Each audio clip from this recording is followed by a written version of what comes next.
Good morning, everyone. Bonjour à toutes et à tous. Merci d'assister à cette séquence. Alors, j'ai pensé à différentes options pour la séquence d'aujourd'hui. Mais lorsque j'ai vu ce qui se passait au Soudan ces derniers jours, j'ai renoncé à vous assommer avec des statistiques.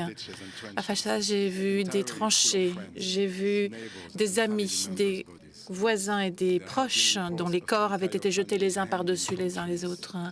J'ai vu les corps de membres d'une même famille suspendus aux arbres. Et c'est ce que Dali Mohamed nous a dit, ce qu'il a dit à la presse.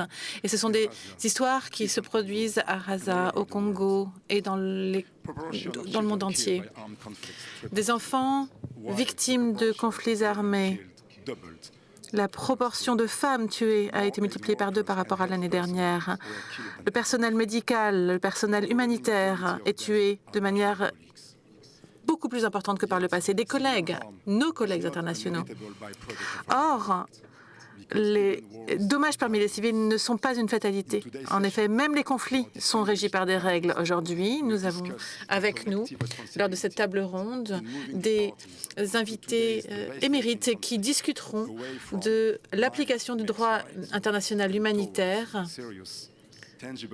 et qui nous parleront des moyens de remettre en pratique des grandes règles qui ne sont pas que lettres mortes. Aujourd'hui, nous avons Mirjana Spoljaric-Egar, présidente du Comité international de la Croix-Rouge. Nous avons M. José Manuel Alvarez, ministre des Affaires étrangères de l'Union européenne et de la coopération du Royaume d'Espagne. Nous avons M.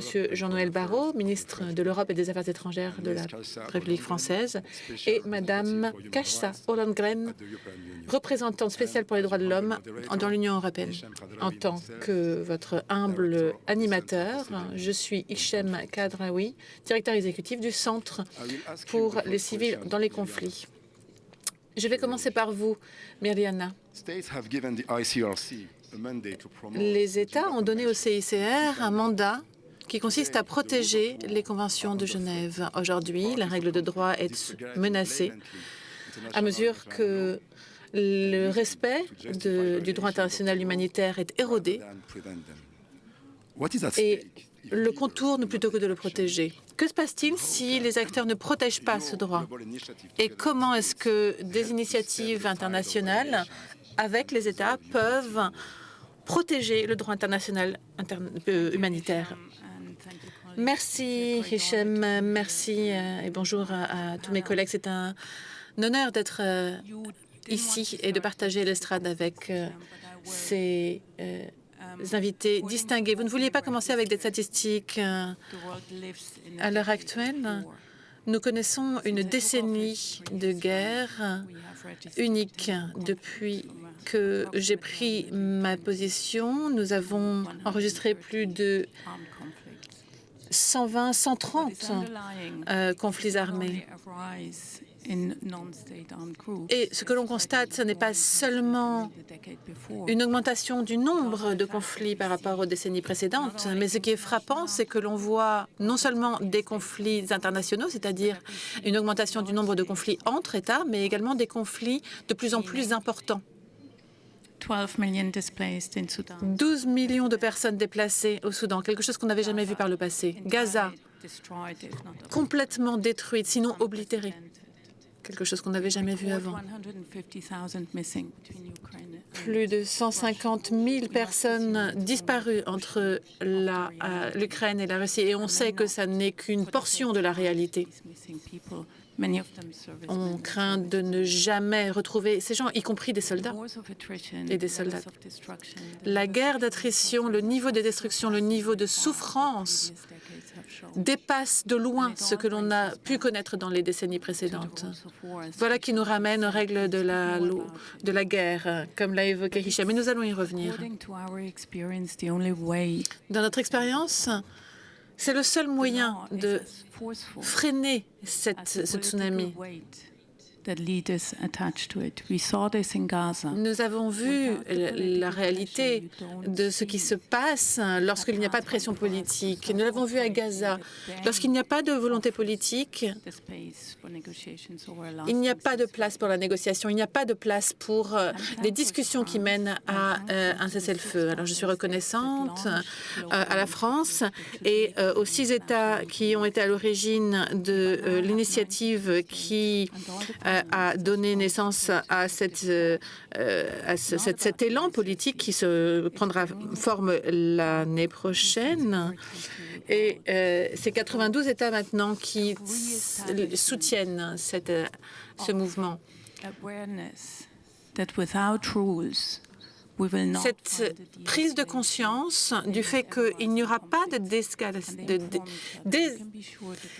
limitation de la situation, il n'y aura pas moyen de lutter contre cette vague de conflits si nous n'avons pas de règles. Et nous devons nous mobiliser pour mettre fin à cela. Monsieur le ministre,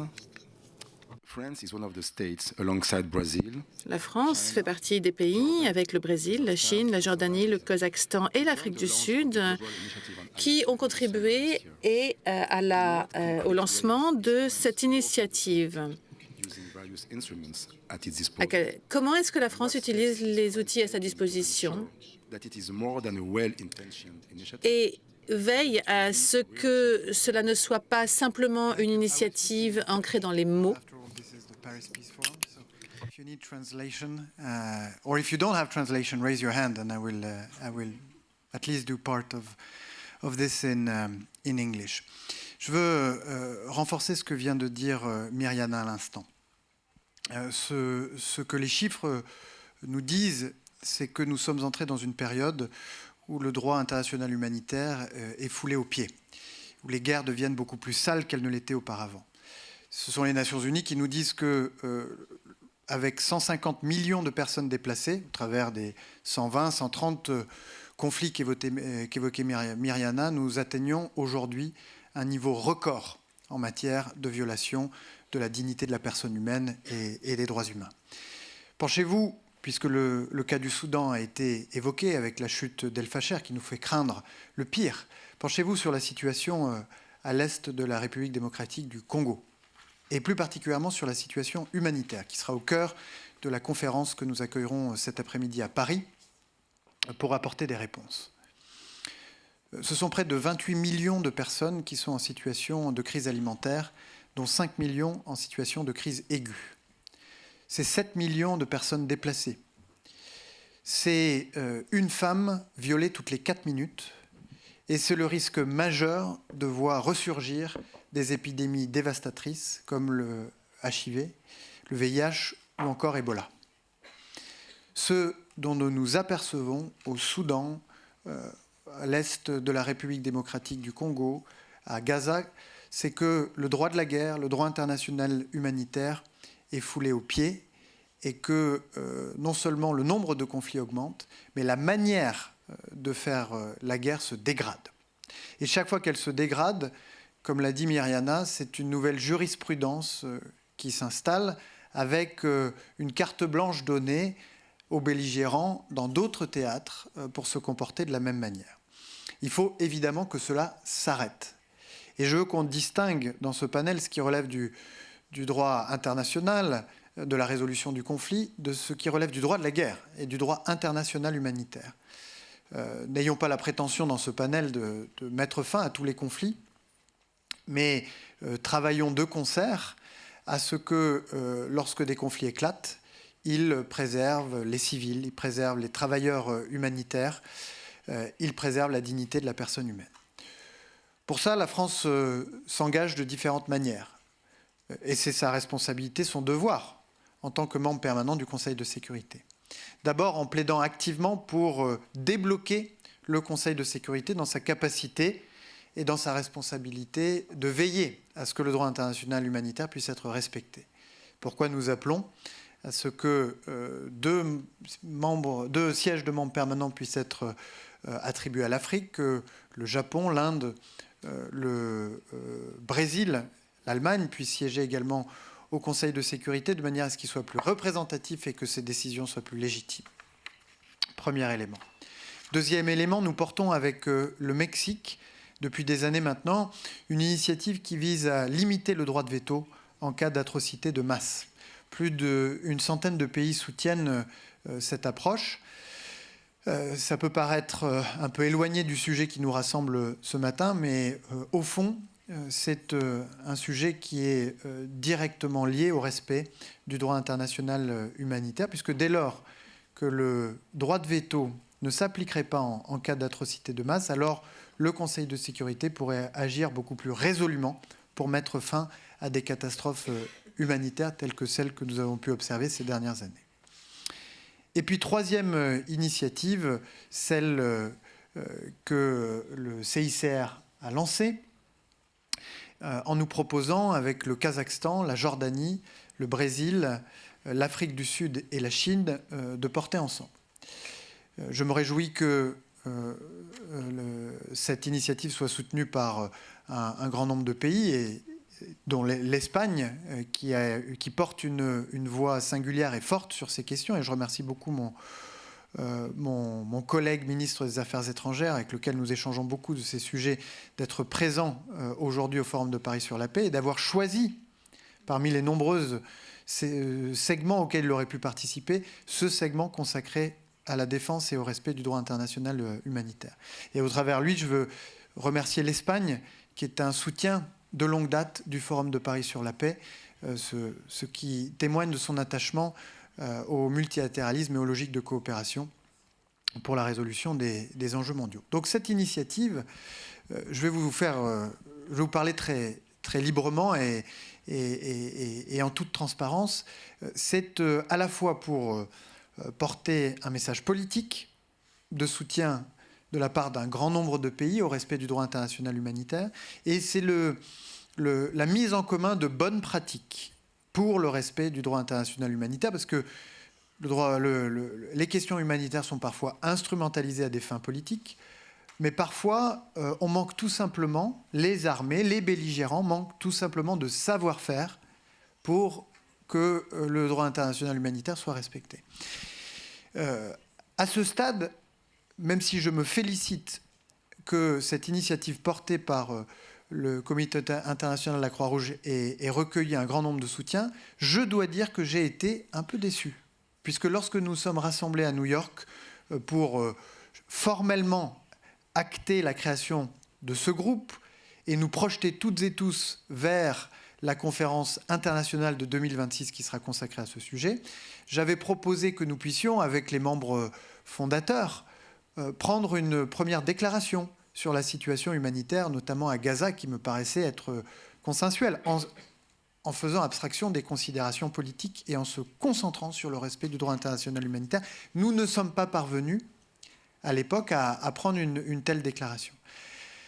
Alors ça ne veut pas dire qu'il ne faut pas travailler dur à ce que cette conférence internationale en 2026 ne soit pas un grand succès. Elle doit être un grand succès, c'est un impératif, pour montrer la pression politique internationale sur ces sujets, et puis pour développer au maximum les bonnes pratiques. Que dans tous nos pays, et dans tous les pays qui sont amenés à être engagés sur ces questions de respect du droit international humanitaire, les armées puissent être formées au respect de ce droit, que les diplomates puissent l'être également, et que les bonnes pratiques des uns deviennent les bonnes pratiques des autres, et pour qu'on puisse progressivement relever le niveau de la jurisprudence, plutôt que de la laisser, comme nous le voyons malheureusement autour de nous, s'abaisser avec des standards qui deviennent inacceptables et qui trahissent en quelque sorte la promesse qui était celle des Nations Unies il y a 80 ans. Merci, Monsieur le Ministre, pour votre franc-parler et les mesures concrètes que vous avez abordées. Ministre Alvarez, what can states do to strengthen the protection of civilians? Comment est-ce que la protection des civils dans un contexte de conflit peut être une priorité? Qu'est-ce qu'a fait l'Espagne pour protéger le DIH, aussi bien de manière théorique que pratique? français, parce que je vais continuer ensuite en anglais, remercier la France et tous les gens qui participent pour la 8e fois tenir ce forum qui est plus important que jamais. Dans des moments où il y a des tentations unilatéralistes, il faut rappeler sans cesse, et je pense qu'à Paris, pendant des jours, nous allons les faire, qu'aux grands défis globaux, il n'y a pas des solutions différentes des solutions multilatérales. Et le droit international humanitaire, certainement, est une de celles-là. Il y a 3 éléments sur lesquels nous devons travailler par les temps qui courent. Premièrement, nous devons dire quelque chose qui est évident, mais qui doit être rappelé, qui doit être asséné, qui doit être répété en permanence. La guerre n'est pas le moyen de régler des désaccords et des différends entre des États et des populations. La guerre ne saurait être la solution à des problèmes de politique étrangère. Ça, c'est la première chose. Deuxième chose, le droit humanitaire, international humanitaire, basé sur les conventions de Genève, n'est pas une option. Ça n'est pas quelque chose que vous décidez d'appliquer ou pas. Il ne s'agit pas d'idées philosophiques séduisantes. Elles sont contraignantes, elles sont en vigueur et elles s'appliquent à tous. En Espagne, ce que nous faisons, c'est que nous mettons en application la nécessité d'être cohérents. Nous disons toujours la même chose, que l'on parle de l'Ukraine, que l'on parle du Gaza, du Soudan.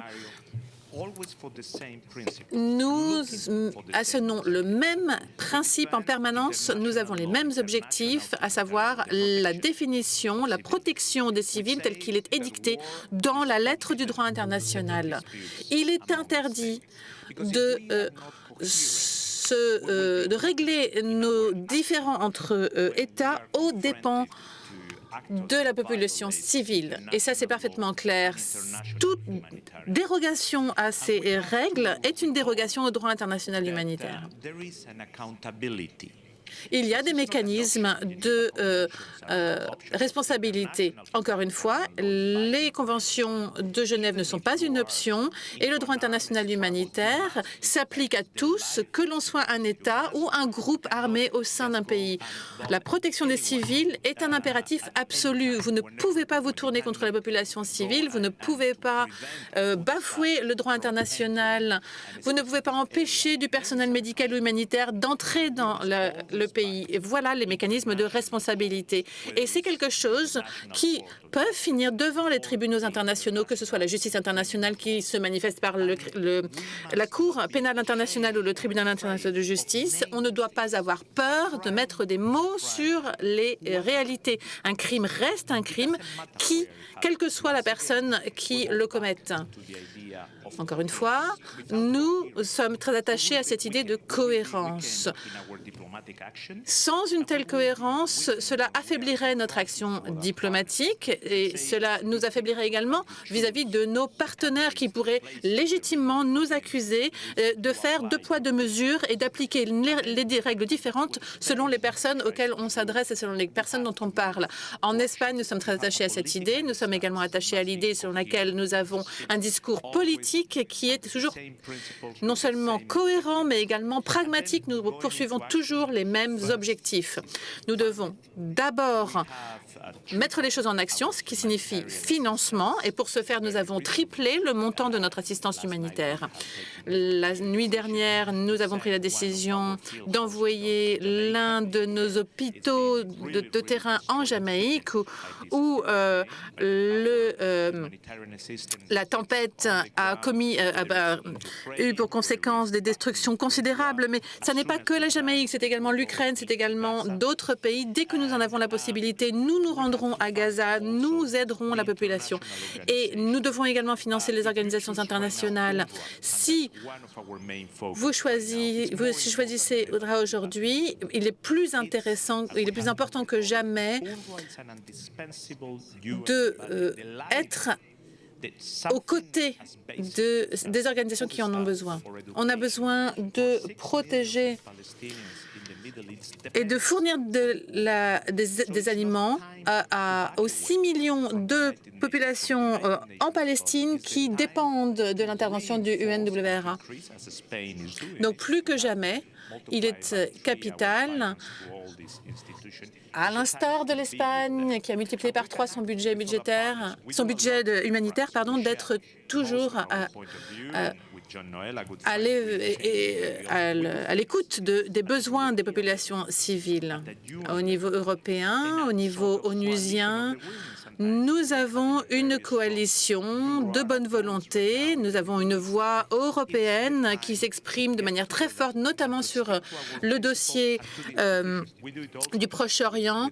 Et nous travaillons par ailleurs avec la Croix-Rouge. Donc voilà, il est tentant, plus que jamais, de retourner à un État proche de celui du 19e siècle.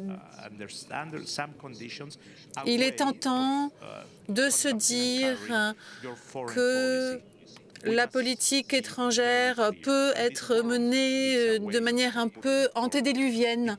Et il me semble que c'est une tentation que nous devons refuser. Le seul moyen de obtenir une paix durable, c'est de protéger le DIH. L'autre chose que je souhaite dire, l'autre leçon que vous devez garder en tête, c'est que la paix ne peut se faire qu'au niveau mondial et les choses ne peuvent être résolues de manière bilatérale. La défense du DIH, la protection des populations civiles ne peut se faire que mondialement. Peu importe où cela se fait, tout aura une incidence sur chacun et chacune d'entre nous et la raison pour laquelle nous devons continuer d'appuyer l'ONU, les organisations internationales et également veiller à trouver des solutions multilatérales. Merci beaucoup, Monsieur le Ministre. Madame Ollongren, l'Union européenne soutient des travaux humanitaires importants pour protéger le DIH, empêcher les violations du DIH et protéger les civils.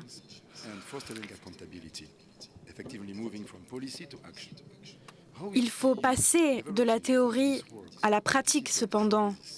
Et il y a du travail de surveillance.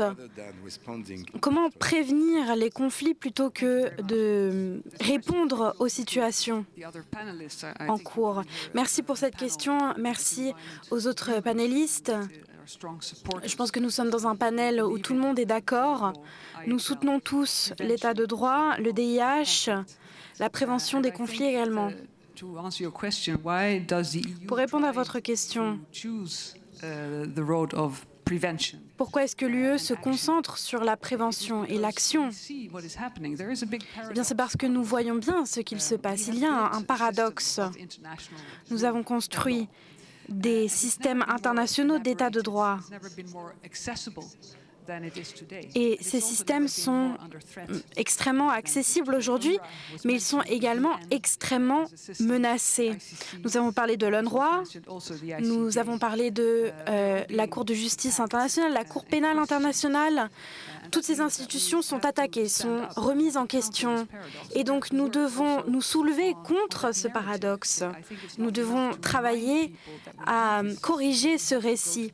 Il ne faut pas simplement rappeler aux personnes que nous avons ces systèmes. Nous devons leur rappeler pourquoi nous avons ce système. Il y a de nombreuses guerres, de personnes qui souffrent, des personnes tuées, des personnes qui doivent fuir leur pays. Pourquoi n'avons-nous pas prévenir ces situations?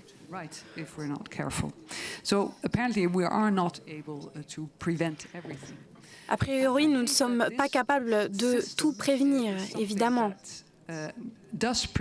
Je pense que ce système permet déjà de prévenir certains conflits. Mais nous vivons à une époque où les acteurs étatiques et non étatiques ne se préoccupent pas du DIH.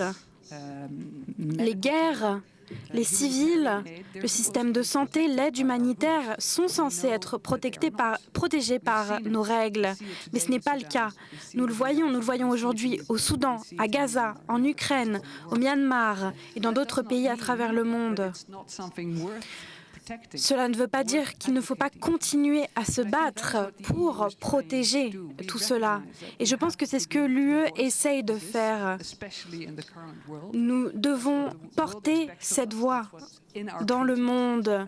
C'est ce qui est attendu de nous, c'est ce qui est entériné dans nos traités. Cela fait partie de l'ADN de l'Union que nous avons construite, qui est né comme projet de paix. Et je pense qu'ici au Forum de Paris pour la paix, nous devons garder cela à l'esprit. L'Union européenne est un projet de paix très important. Il n'y a pas eu de guerre entre les pays de l'Union européenne. Il y a des guerres hors il y a des pays hors de l'Union européenne qui veulent rentrer dans l'Union européenne, les pays des Balkans, l'Ukraine par exemple. Ces pays partagent nos valeurs, partagent notre vision des droits humains, le principe de la démocratie également. Et c'est pour ça que je crois personnellement ce qu'on appelle le soft power. Aujourd'hui, on parle beaucoup plutôt du hard power, tout cet aspect militaire, cet aspect de pouvoir, de force. Évidemment, c'est important, mais nous devons également nous rappeler du soft power et de l'importance de l'état de droit. Et quelque chose que je voudrais ajouter qui est pour moi très important, c'est la reddition de comptes, qui ferme la marche. Car si un conflit a lieu, il y aura une situation post-conflit. Pour l'Union européenne, pour la France, pour les Pays-Bas, au début de la guerre en Ukraine, nous avons commencé à rassembler des preuves de crimes de guerre immédiatement, dès le début de la guerre, en relation avec les pays concernés, l'Ukraine, la Serbie. Ces preuves doivent être rassemblées pendant la guerre. Cela comporte du danger. Les États doivent faire ce travail, les ONG également, les magistrats, les cours internationales doivent travailler sur ces cas, car un jour, il y aura une obligation de rendre des comptes. Car s'il n'y a pas de reddition de comptes, il continuera à avoir des conflits. L'UE fait un grand travail. Parfois, nous ne faisons pas la promotion de ce travail. Il y a des accords transactionnels qui sont créés avec une paix presque achetée. Nous ne croyons pas en ce genre d'accord. L'obligation de rendre des comptes est très importante. C'est un processus compliqué, difficile, mais essentiel pour préserver les sociétés dans les pays concernés et pour pouvoir aller au-delà du passé et se tourner vers l'avenir. Merci beaucoup. J'ai beaucoup aimé la façon de dire que l'Union européenne est un projet de paix. C'est une bonne transition pour mon deuxième tour de questions sur l'obligation de rendre des comptes. Myriana, je reviens vers vous. Dans l'initiative globale, les États et le CICR essayent de trouver le lien entre le DIH et la paix durable. Les règles du DIH peuvent jouer un rôle dans les guerres. Pour vous, comment le DIH nous permet d'atteindre la paix?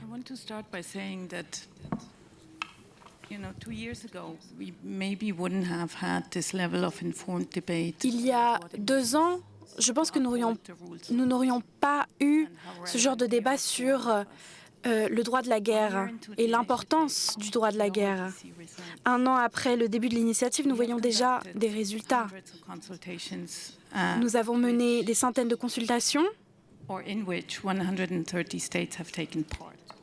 et 130 États y ont pris part.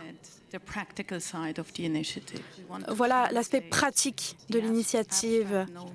Nous voulons passer de la théorie du DIH, nous voulons traduire cette théorie en pratique, en action. Les États peuvent faire plus. Nous avons 7 domaines. 3 se concentrent sur la prévention et 4 se concentrent sur les conflits, protéger les civils, les infrastructures. Nous avons un domaine spécifique sur les logements. Il y a également la guerre cyber qui est importante.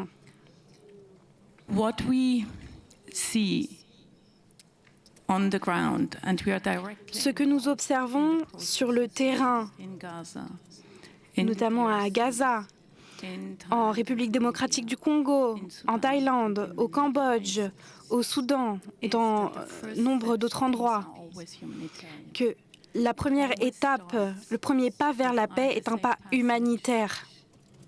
Cela commence toujours par plus d'accès pour le personnel humanitaire, plus d'accès à l'aide humanitaire et en mesure de confiance, libérer des otages, libérer des prisonniers, même avant la création d'un cessez-le-feu. Tout cela aide à préserver le cessez-le-feu pour des négociations plus en profondeur par la suite. Les opérations en cours à Gaza sont extrêmement complexes, très sensibles et très dangereuses pour toutes les personnes sur le terrain. Ces opérations sont toujours en cours. Et nous devons terminer cette première phase parce que le cessez-le-feu doit continuer. Des millions de vies sont en jeu.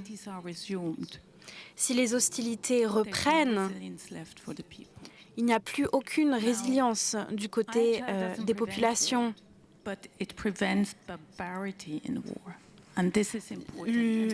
L'aide humanitaire ne prévient pas la guerre, mais prévient la barbarie dans la guerre. Et nous ne pouvons pas jouer à 2 poids 2 mesures. Nous devons traiter une vie humaine comme une vie humaine, peu importe dans quel camp elle se trouve. Car voilà la garantie qui nous permettra de revenir sur le chemin de la paix.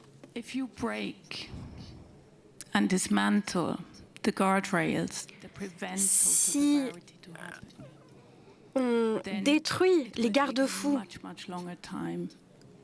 qui préviennent la barbarie, alors la vie normale ne reprendra que dans des générations. Lorsqu'on oblitère la bande de Gaza, lorsqu'on tolère ce qu'il se passe au Soudan, on envoie un message à 450 groupes armés que cela est permis. Et tout cela est amplifié par les nouvelles technologies. Des drones ont voyagé sur plus de 200 km au Soudan, notamment à l'aéroport à Port-Soudan. Nous savons que ces drones peuvent attaquer n'importe quelle ville en Europe à n'importe quel moment. C'est l'avenir de la guerre. Et c'est cela qu'il faut prévenir. La victoire totale, au final, ce n'est que la destruction. Une fois qu'on l'on dit que la victoire totale est possible, qu'aucune règle n'est respectée, on expose en tant que dirigeant politique sa population à la menace qu'est la guerre et cette menace d'être complètement déshumanisée, ce qui est le cas pour les civils dans de nombreux théâtres de guerre aujourd'hui. Et cela va nous hanter si l'on n'agit pas. C'est pour ça que le DIH est très important. Nous ne réussirons pas sans leadership politique. La responsabilité principale est la responsabilité des États. Les États doivent respecter le DIH. Ils doivent respecter l'esprit de cette loi et ne doivent pas appliquer différentes normes, différentes règles à différents alliés. Le plus important, c'est lorsqu'un pays dit à un de ses alliés d'arrêter de violer la loi. C'est beaucoup plus courageux que de condamner un ennemi. Condamner un allié, c'est courageux. Est-ce qu'on peut avoir accès aux otages? Est-ce qu'on peut avoir accès à la population civile? Est-ce qu'on peut apporter un soutien humanitaire pour amener à la paix? With the first chapter that contained the all-for-all exchange of prisoners. The ICRC is mentioned in 100 ceasefire agreements. Une des premières étapes lors d'un cessez-le-feu est un échange d'otages et de prisonniers. Le CICR est mentionné dans de nombreux cessez-le-feu, de nombreux accords de paix. They are important. As we have heard. Nous n'avons pas l'histoire, le passé des Nations Unies et leurs capacités. Nous sommes dépendants des Nations Unies, de leurs camions. Mais il est important d'avoir un acteur impartial, indépendant, pour créer ce chemin vers la stabilité, pour recréer une économie formelle. C'est ce que nous voulons voir au Proche-Orient et dans la Corne de l'Afrique, en Europe de l'Est également. Et donc, nous vous demandons de travailler à cela avec nous.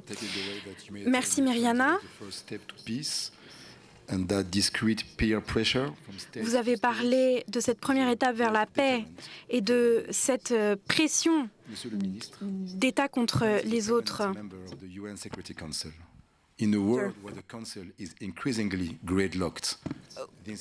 Dans un monde de plus en plus paralysé, les acteurs qui respectent le DIH n'arrivent souvent pas à agir assez vite. Et donc, dans ce contexte, qui devrait assumer la responsabilité pour ce qui se passe à Al-Acha? Pour moi, c'est le Conseil de sécurité.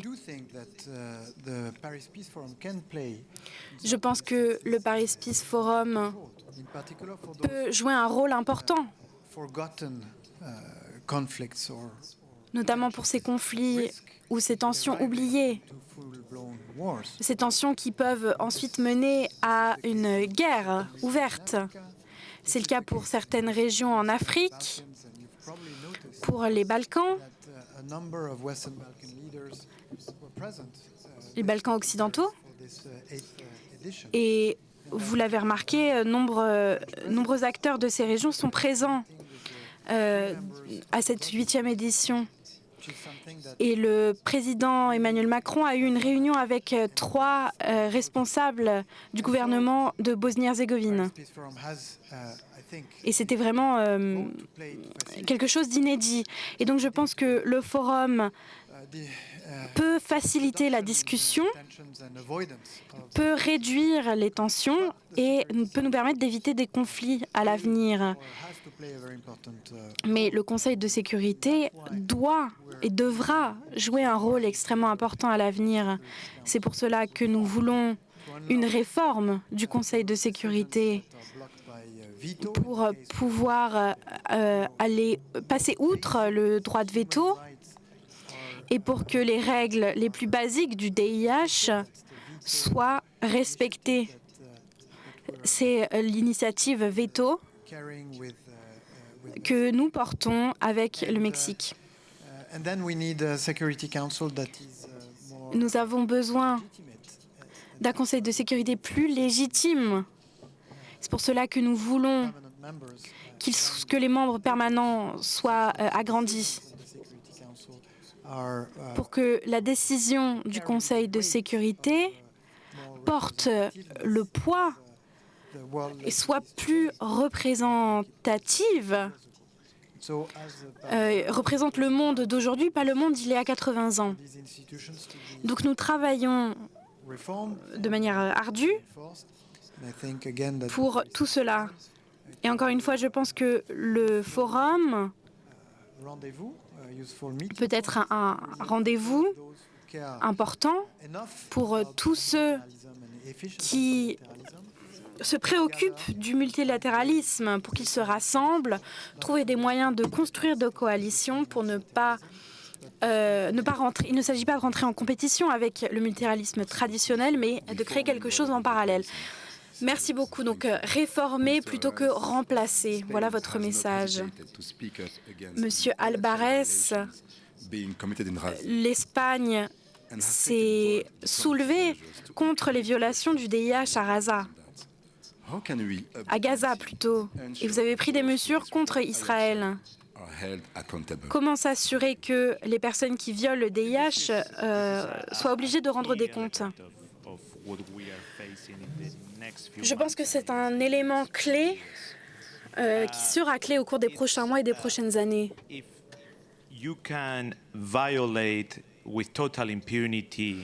Si vous pouvez violer en toute impunité le DIH à Gaza ou en Ukraine, si vous pouvez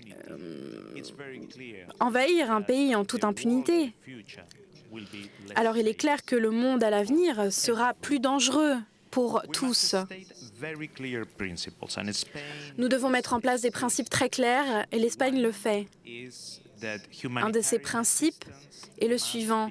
L'assistance, l'aide humanitaire doit pouvoir rentrer à Gaza sans aucun obstacle. Tous ceux qui, en toute impunité, ont tué du personnel humanitaire, des centaines de travailleurs humanitaires ont été tués à Gaza et ces personnes doivent rendre des comptes. Il faut se rappeler que la Cour de justice internationale a invité tous les États membres, comprend tous les États membres des Nations Unies, et notamment Israël. Vous l'avez dit, l'enjeu est énorme. Il s'agit de notre propre sécurité. Nous devons renforcer le cessez-le-feu. Nous devons nous assurer que l'aide humanitaire puisse entrer à Gaza, encore une fois sans aucun obstacle, en toute indépendance, en toute impartialité. Israël ne peut pas décider qui a accès à Gaza aujourd'hui ou demain. La vraie solution pour la paix, pour la sécurité, pour tous, et notamment le peuple israélien au Moyen-Orient, la solution est la solution à deux États.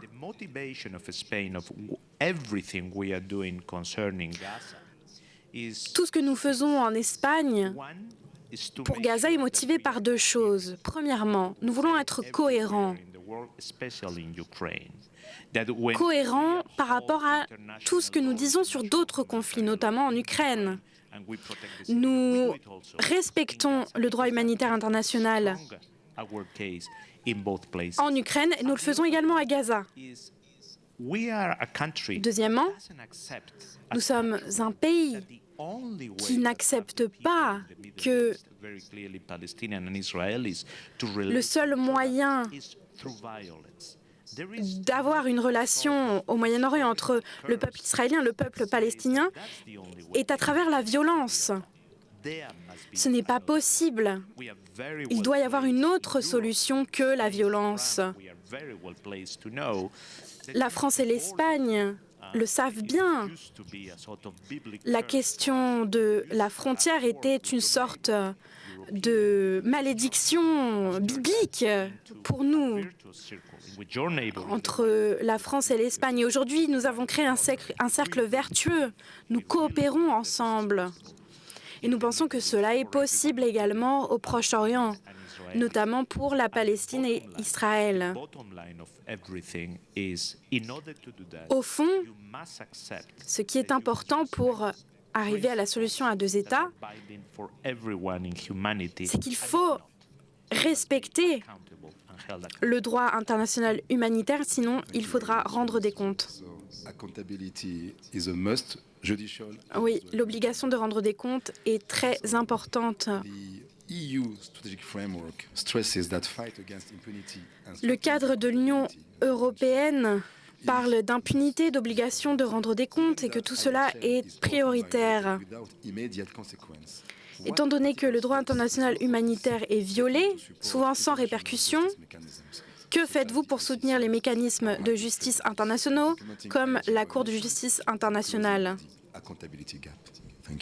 pour qu'il n'y ait plus d'écart entre les pays en termes d'obligation de rendre des comptes? Je vais répéter ce qui a déjà été dit, mais le droit international doit être maître sur le monde. La violence ne doit pas être maître.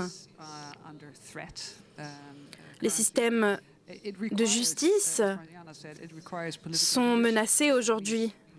Nous avons besoin de leadership politique. Cela veut dire de la volonté, du courage politique, comme les deux ministres le montrent ici aujourd'hui. Je pense que c'est très important. Et c'est ce que doit faire l'Union européenne également. Nous devons rester dans le concret. Nous devons accepter que nous ne pouvons pas tout faire tout seuls.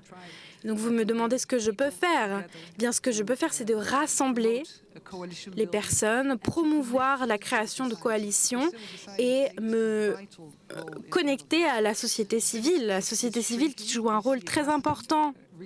L'espace civique se rétrécit partout. La société civile est un partenaire très important lors de conflits, lors de guerres, dans ces différentes régions, dans ces différents pays. La société civile est essentielle, notamment pour l'obligation de rendre des comptes. La société civile est présente sur le terrain, ils connaissent les populations, ils peuvent rassembler les preuves, un travail très dangereux, et les rendre accessibles à la Cour de justice internationale. C'est le cas à Gaza, c'est le cas en Ukraine. J'ai beaucoup travaillé sur la question de l'Ukraine. Et ce que nous avons vu pendant 3 ans lors de l'invasion à grande échelle, lors de la guerre, c'est tout ce travail de préparation pour après la guerre. Cela peut servir d'exemple pour la coordination, la coopération internationale. Nous avons vu la coopération avec la CJI, avec les tribunaux de différents pays, et nous devons respecter tout cela. Cela est preuve de notre crédibilité pour le reste du monde. Et cette idée de poids, de mesure, nous en avons parlé. Nous devons faire face à cette problématique. Et nous devons souligner que ce système va pour tout le monde. Tout le monde est sujet à ce système. Nous défendrons ces tribunaux internationaux.